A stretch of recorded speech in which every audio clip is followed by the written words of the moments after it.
ក្មេងៗនៅនេះម៉ែឪគាត់អត់ហ៊ានវាយគាត់នៅទីសាធារណៈឯអ្នកទាំងអស់គ្នាមិនដោយសារម៉ែឪខ្លាចកូនទេតែដោយសារច្បាប់នៅប្រទេសអូស្ត្រាលីអ្នកទាំងអស់គ្នាគឺអ្នកទាំងអស់គ្នាត្រូវផាកពិន័យ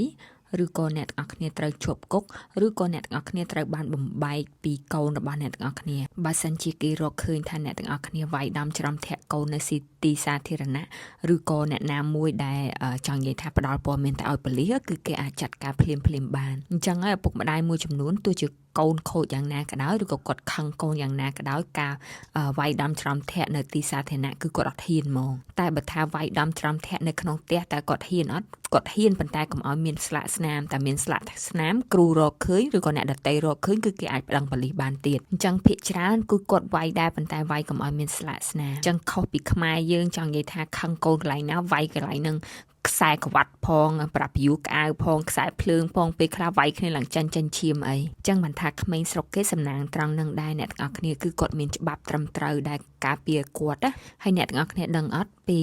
ពួកគាត់អាយុ10ឆ្នាំបើសិនជាគាត់ធ្វើចង់និយាយថាលួចគេឬក៏ធ្វើជាចោរឬក៏អីផ្សេងក៏គាត់អត់មានការជាប់ទោសដែរអ្នកទាំងអស់គ្នានិយាយជារួមទៅគឺគេការពារសិទ្ធិកុមារខ្លាំងណាស់អ្នកទាំងអស់គ្នាអញ្ចឹងហើយយើងមានជនខលខូចមួយចំនួនគាត់ចង់និយាយថាស៊ីខ្សែលើច្បាប់គឺគាត់ប្រើកូនក្មេងទូចៗហ្នឹងដើម្បីចូលលួចក្នុងហាងឬក៏ធ្វើនេះធ្វើនោះនៅក្នុងហាងផ្សេងឬតាមទីសាធារណៈផ្សេងពីព្រោះគាត់ដឹងថាក្មេងៗទូចទាំងអស់ហ្នឹងអត់អាចជាប់ទោសបានឬក៏អាចមានទោសអីផ្សេងបានណា